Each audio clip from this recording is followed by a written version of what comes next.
Hi, Carol here, and I would today like to give some examples of, I have some notes here, the examples of the screens of thinking of the Asperger versus the neurotypical. And this is based on my observation and experience talking to Aspergers versus neurotypical people. And also my son being an Asperger, my father being an Asperger, and really understanding them and understanding their goodness and awesomeness. And me being maybe half of each. And I've often been able to fit in to the corporate world, which is predominantly neurotypical, as is the rest of the world, over 90%. The world is over 90% neurotypical, and that's really the definition of neurotypical, is the typical mind. And then a small percentage of people are a subset of the autistic spectrum. And I'm going to use the term Asperger to distinguish those that were diagnosed before approximately 2015 when the DSM-5 came out. All right, so we all know what Aspergers are, right? So let's give an example of how the mental screens of thinking cause the Asperger to think things that make the neurotypical think he's evil, and how the neurotypical thinks things with his screen that make the Aspie think they're evil. And I hope that I remember that I will use he for neurotypical and she for Aspie, because I think that the Aspie has a bit more of a feminine, gentler, passive, receptive quality. And I believe that the neurotypical is more masculine. I'm not going to say what the neurotypical is, because there's so many different kinds, and I'm not going to categorize. But the Aspergers are more homogeneous than the whole spectrum of neurotypicals. When you think about it, if there's 90% of the population or more that are neurotypical, there's going to be a lot more spectrum in that larger group. And since the Asperger group is typically very small, and it's also a smaller subset of the total autistic scale, they're more homogeneous. And, in that, let's just say, for example, if you look at some of the MRI studies that Dr. Baron Cohen has presented when he did research on the Asperger mind, he found that the left temporal lobe of the Aspie mind is open. And so also when I use the term Aspie, it's an endearing term for someone whose left temporal lobe is open. And what this does is it gives you sensory overload unless you alter your environment to maybe a more humane environment where you're in nature and in more sane surroundings. The neurotypicals have their own set of deep-seated beliefs that they learn from their parents and their teachers, and it's been my observation that neurotypicals are very good at mimicking and copying others, as well as, since they have the same type of brain as all the other neurotypicals, they're very quick to understand manners and cultural nuances that the Aspergers are not clear about. And one reason for this is that the Asperger mind is very logical, and let me give some examples. Like the Asperger mind will assume that if you ask them a question like, say you're an Aspie and your husband says, "Darling," and he's a neurotypical, "do I look good in this, or does it make me look fat?" And then the Aspie wife says, "It does make you look fat." Well, the neurotypical husband might get mad. Okay, so here's the thing, is the neurotypical didn't really realize that what he really wanted to ask was, "Will you please give me assurance that I'm okay? Because I'm feeling really fat right now in this shirt, and maybe you could even help me pick out a better one. Could you help me? I'm feeling needy right now, and I need your help. That's really what from the Aspies point of view, that's what the neurotypical should have asked, because that would have been the truth. But for some reason, the neurotypical said, "Does this make me look fat?" Because it's kind of like a cliche line. You know, it's like I think it's a cliche because that's the type of thing that you see in shows or movies, or it just comes out because they expect you to say, "Oh no, you look fine," and that would, to the neurotypical, that would be the way of assuring him that he's okay. You know, "Oh, you don't look fat. You know, you're not even fat at all. I mean, you're normal," which they are normal in this computer geek society. You know, they might be 50 pounds overweight, but they're pretty normal, you know, because they fit in with everyone else who has a pot belly or whatever. So, whereas the Aspie wife thinks, well, if he's asking me this question, he must be a decent human being. That means that he's asking a question that he wants a true answer for, right? I mean, he didn't want me to lie. I would be a bad person if I lied. So I guess I should tell him that, well, yeah, you do look fat. I mean, because, you know, we all know that if you look at textbooks, the ideal human body is, you know, shaped a certain way. A healthy human body without a big gut that hangs over their waist. So the wife would say, well, yeah, I mean, it does make you look fat. But, and also the Aspie wife doesn't feel like she needs to say, "But I love you anyway," because it's obvious. You know, she married him. Of course she loves him. So the answer to the question is yes. That's the answer to the question. And have I helped you? You know, because you asked me a question, I gave you a true answer. And then the husband gets mad. I mean, I'm sorry. I hope you don't think that this is insulting to you, because I'm the one that's, you know, of low pea-brain intelligence, because I'm trying to describe something that's sort of obvious maybe, or kind of simplistic. Might be stumbling through a little bit, but I wanted to give sort of an example of the thought processes of each, and why each thought process isn't bad or good. It's just because of the difference in their thought screening process that they learned as children, and it makes them grow up with certain basic assumptions that are very at odds with each other. So if a neurotypical always seems to get along with everyone else because they fit in and they're not a sore thumb, but then the one time that they accidentally call someone fat and they get really, really mad and cry, and then your parent scolds you and says, "Never say that again." Well, that neurotypical is going to learn that you never say someone's fat. And that's just like an insult, and it's just like taboo. You just never say that unless you really hate someone and you're trying to make them cry. And so that neural pathway gets set very young, and then it gets reinforced all through their life, and so they grow up with that. So the neurotypical then, when he asks the wife, "Do you think I look fat?" You know, of course he doesn't think the wife's going to say yes, because that would be mean. You know, he thinks the wife's going to go, "No, darling, you look fine, you look fine. Let's go to the party now," or whatever.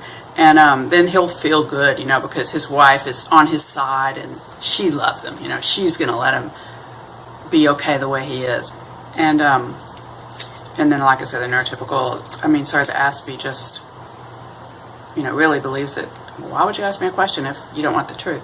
And the Aspie's childhood, since he or she is a bit maybe quirky, you know, has very different interests, studies things a lot longer, maybe stares at a leaf for an hour because it's so amazing, whereas the neurotypical is like, "Why are you staring at that leaf? It's just a leaf." And then the Aspie is like, "Did you ever look at a leaf? Did you ever really look at a leaf? I mean, it's just amazing, and you can cut it apart, tear the leaf and look at all the fibers inside, and it's like so amazing. Like, how does God make this thing? It's like amazing." You know, that's how the Aspie grows up. I mean, as an example of one different aspect of neurotypical. Now, of an Aspie. Sorry. But now another Aspie might not stare at leaves, but they might, you know, paint all the time or draw on walls. Like when I was 1 year old, I was drawing on the walls with a pencil. It's just like, I had to draw on walls. I mean, oh my God. If reincarnation was ever proven true, I would probably say that if reincarnation's true, then I know I was Gauguin, you know, because I also love Gauguin. Of course, I could have been Frida Kahlo. She's not as good of an artist. Sorry, Frida. But anyway, and then another Aspie might be very analytical and do, you know, computer code at age 5, like my son did. and he did a circuit diagram for a buttons for like a circuit diagram that lit up a row of numbers, and you had to figure out how to wire all the wires to make a 9, with all those little bars, and bar, bar, bar, bar, and then bar to make a 9. And so every one of those little bars had a wire circuit that would connect to buttons that were labeled 9, 8, 7, 6, 5. Okay, so I digress. So my point is that the Aspie, when he or she is growing up, because he has such a different mind, he or she may be teased a lot because he doesn't fit the neurotypical mold, and so the neurotypicals are going to think that this Aspie is an alien and tease him. And so the Aspie is faced with like ridicule and bullying his or her entire life, or at least a lot more than the neurotypical. So when the Aspie calls someone fat, in the same way that the neurotypical might have done it, kind of like by accident, not knowing it's a bad word, but just like, oh, a fat banana, a fat person, what, and get spanked for it. Well, the Aspie gets spanked for it, but since the Aspie gets spanked for pretty much everything he or she does, it's hard to distinguish between what's right and what's wrong. And pretty soon the Aspie grows up kind of like everything he does is wrong, or everything she does is wrong, and kind of like afraid of people because you're just gonna yell at me some more. And also, I believe this is why a lot of Aspies have such sensitive nerves, because they had to develop that sensitivity as a survival skill in order to know when someone was angry or not, so that you know when to get away from them. And you also have aversions to that feeling, because that helps you get away from the situation. But again, I digress. So you can see then for the word fat, the Aspie and the neurotypical are going to have different neural, as Eckhart Tolle would say, entities or thought processes in their brain that represent that word fat. When the husband says to his Aspie wife, "Do I look fat in this shirt?" the Aspie wife might say, not thinking fat's necessarily a bad word, or maybe doesn't know whether it's bad, just kind of like it didn't sink in, because when you get so many negative feedbacks as a child, you can't really distinguish which ones are wrong. So you just assume it's just a word that means bigger than other things. And yeah, he's bigger than all the textbook pictures, so I guess he's fat. So yeah, you're fat, but the Aspie wife's not necessarily judging it as a bad thing. The only time an Aspie would judge fat as a bad thing would be if that Aspie if you're an ice skater Aspie. To you, fat just means, you can't do your quads. You can't do your quadruple jumps in the air because you're too heavy. So you need to lose weight. It's just a factual thing. It's not you're bad because you're fat. It's not like TV, impressions, but it's more like you're fat because you can't do the jump. So if you don't want to lose weight, then you just shouldn't be an ice skater. You should be, maybe a boxer, or maybe not even be into sports, whatever. If you really like computers that much to not work out and you put on weight, then maybe you should focus on computers, because that's what makes you happy. But if skating a whole bunch makes you happy and that's just your whole life, and you're too heavy, like in Yuri on Ice, that anime about ice skating that took the world by storm, he put on some weight, the main protagonist, Yuri, and, he had to work it off. And he wanted to. It was like fun. It was like a challenge because he wanted to get back on the ice. He decided, after maybe thinking about quitting, he gained weight because, he just ate what he wanted because he wasn't really skating that much. So then he said, I want to get back on the ice. It's just a factual thing. He had to, but no one made him wrong. I mean, he was just like very well liked, and just a fact that if you want to do the quads, you got to lose the weight. Okay. So I really wanted to try to illustrate the differences between the two neurotypes, not just based on the brain structure itself, but on the thought forms that we develop as children that become ingrained in our thought process. The Aspie doesn't really pick up rules that are ludicrous as when he or she is growing up. And by ludicrous, I mean that are illogical, whereas the neurotypical just kind of accepts those rules. They're there. There must be a reason for it, and they just kind of like, it's just normal. You just accept the rules. Your mother says don't sit with your elbows on the table. You just accept it and you do it. A other rules, like you have to dress, you have to follow the fashions, you have to, own a cool car, and all these other rules that we're just sort of don't even realize that we're being brainwashed by TV. And so all these neurotypicals, me included, we feel like in order to be worthy, we have to make a lot of money and own a lot of stuff. And okay, most of us are in that. That's why you see all these videos about how to make $1 million in 1 month, all these videos. That's the neurotypical mind. And that's society, and that's like Big Brother think.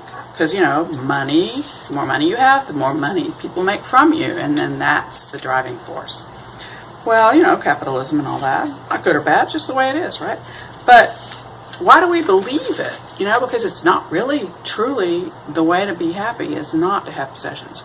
But we think it is. So why do we think this illogical thing? So Aspies things are more transparent to the Aspie. They question things. They question everything, in fact, because they want to figure things out for themselves and agree with your theory and then build upon it.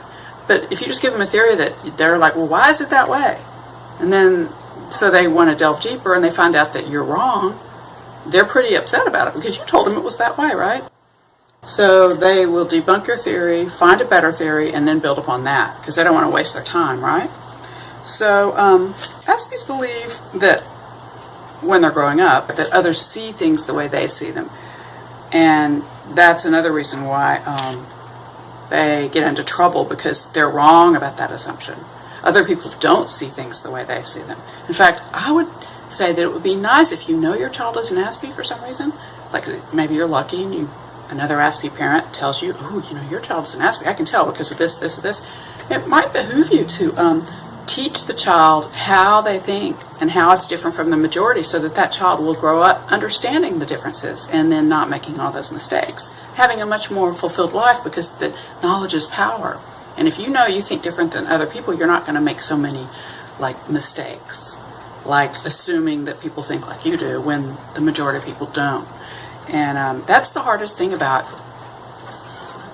finding out you're an Aspie when you're an adult, is because all your life you thought people were mean and crazy and insane, and then you just realize that no, they just think this other weird way. It's weird to you if you're an Aspie, because you can't imagine why people would believe certain illogical fallacies as a way of life, like that you have to own a big car to be happy. And that was sort of a surface example, but if the Aspie thinks that others see what he or she sees, patterns, associations, logical deductions, morals, then the Aspie will normally feel it's a matter of common sense to not pollute, or to not steal, or to not bully, and not tease, and so forth. And that's why the Aspie is so kind of confused when people bully and tease him, or when people around him steal or pollute. Like, for example, here's an example of an adult Aspie that doesn't know he's an Aspie. He's just a regular scientist, and a lot of scientists are Aspie because they're drawn to that. They're drawn to logical systematization because they're good at it. They're good at it, and it makes them happy, in my experience and others' teachings. So, let's see. The Asperger feels others, like him, would only ask a question if they wanted to hear the truth. Otherwise, they would not ask it. Now, I'm going to skip to the part where we're going to give an example of an Aspie working for a corporation that manufactures products. Like, let's just say, batteries. Okay, so you want your workers to be safe, obviously, because, you're paying them and you want them to live a long life, and you don't want health insurance to skyrocket. Plus, it's morally right to want people to be happy. You don't want workers that you use them until they die, obviously. So the Aspie may be shocked when his manager approves this new process in the manufacturing company. And let's just say that process is very toxic to the workers, and there's nothing you can do about it, because when you make the product, it emits fumes that the workers have to breathe. And there's no way to not have those fumes. Maybe, it's too expensive for the small company to buy vents to get rid of the toxic fumes. And so then the Aspie is asked to do research on the toxicity of this new process. Like, oh, Dr. Jones, will you do this research on this new project and see if it's toxic? And so then this Miss Jones, or maybe she has a doctorate degree, whatever, does the research and finds out that it's toxic. And so naturally she would offer the facts to the manager, such as the LD50 and long-term cancer risk for various exposure levels and all the facts, and then be shocked to find that she's laid off in a month or something like that. Now, the neurotypical, on the other hand, would know that money was the bottom line and that workers were not important for most American management. They know it because they're neurotypical. Most of management is neurotypical, and they know that the structure of the corporation survives because of money, and they understand about the stock market and how that's always comes first, even if people say it doesn't. I would say there's a few rare companies where that's not true. But even in the companies where that's not true and they do take the workers first, they do it for financial reasons. So it's always about finances. Okay, so it has to be, because if you didn't do the finances first, you would never make any profit and the company would fold. And that's just, that's what happens when you have a competitive society. Is it good or bad? Well, it's good and bad. Because if you didn't have that and you had socialism and everything was controlled by the government, it would be worse, believe me. That's why the buyers have to make the decisions about what to buy and what not to buy. And so the neurotypical would, first, if the neurotypical is asked a question like that, they would know to say, oh, well, are we going to commercialize? And if the answer is yes, then the neurotypical knows that he needs to slant his research to be more vague, such as no data has been discovered that proves beyond the shadow of a doubt that this toxic chemical hurts workers. Or that was a lame way to express it, but you can always say something that's factual that skirts the issue. And so, and neurotypicals are fooled by this all the time. But Aspies aren't, because Aspies question everything and they look for the factual meaning behind the words and can always sense, not sense, but find the error. So the neurotypical would say in his report, like say he discovered it was very toxic. So in his report he would say, no conclusive data has been shown that this process would definitively kill a substantial amount of the workers. Well, how do you define substantial? In court you could say, well, substantial, that means 90%, It doesn't mean 2%. It means 90%. And the LD50 would not be revealed in that report. And in court, that neurotypical would just say, oh, I was busy that week. My wife was having surgery and I did not, have time to look it up. It was an innocent mistake. I'm innocent. That's because the neurotypical knows that if it's already going to be commercialized and the neurotypical says that it's toxic, well, of course the company has to protect itself. So the company would let this person go because the company's already made the decision. That's a fact, that the company's made the decision. So the neurotypical has to protect themselves by being more vague and saying something that won't make him or her get fired. So that's the difference between a neurotypical and an Aspie in a work environment. The Aspie feels like, you ask me a question, I tell you the truth. The neurotypical, in this case, the neurotypical actually thinks at a higher level than the Aspie. That's very rare. It's usually the other way around. But in this particular case, the neurotypical is able to think at a higher level because the neurotypical thinks like the management. And, you don't see Aspies in management that often because, you want the manager to be like the majority of the people. You don't want the manager to stand out like a sore thumb. Because Aspies are different. They're neurologically different. And so if they're a manager, it might cause problems. But I've seen some successful Aspie presidents of companies, and that the way they're successful is that, one, they're aware of their differences, and they've thoroughly trained themselves to hide stimming and to, well, except not Bill Gates, but to hide stimming and to develop a persona of stoic quiescence that can be perceived by many neurotypicals as, ooh, he's a power person. And in order to do this, you have to study a lot of people and figure out what works for you. And I admire that. I admire the Aspie people in charge that I've personally worked with. Now, given that I'm assuming, and my observation has been from all the many corporations I've worked for, that the majority of management is neurotypical,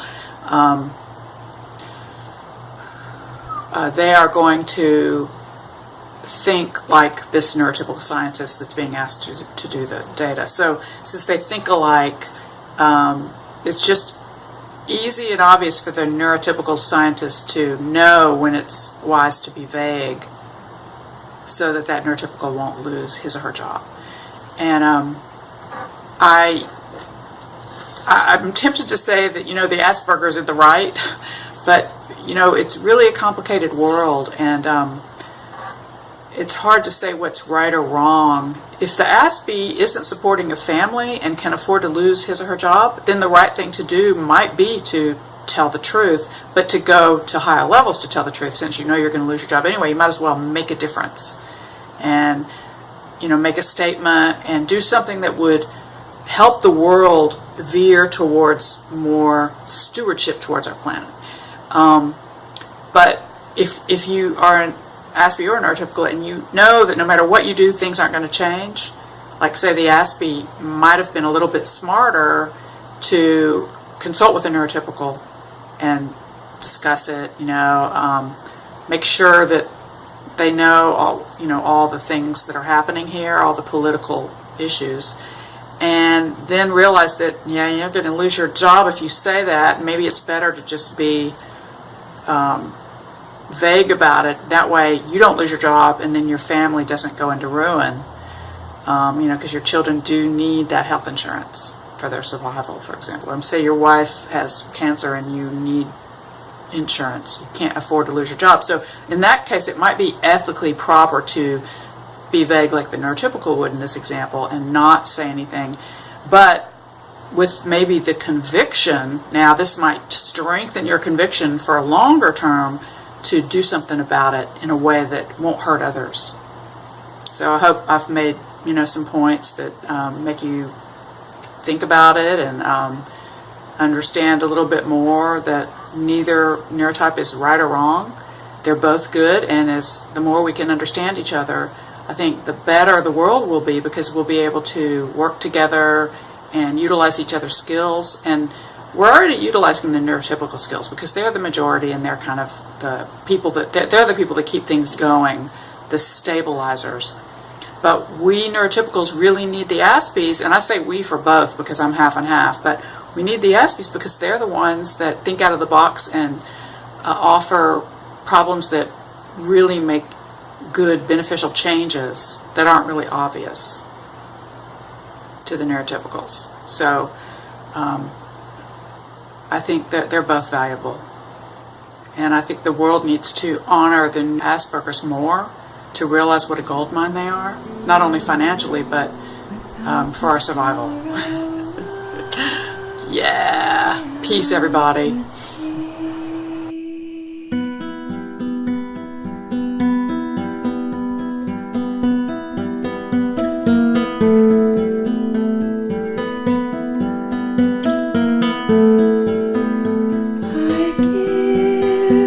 Wings that touch upon your musical guitar.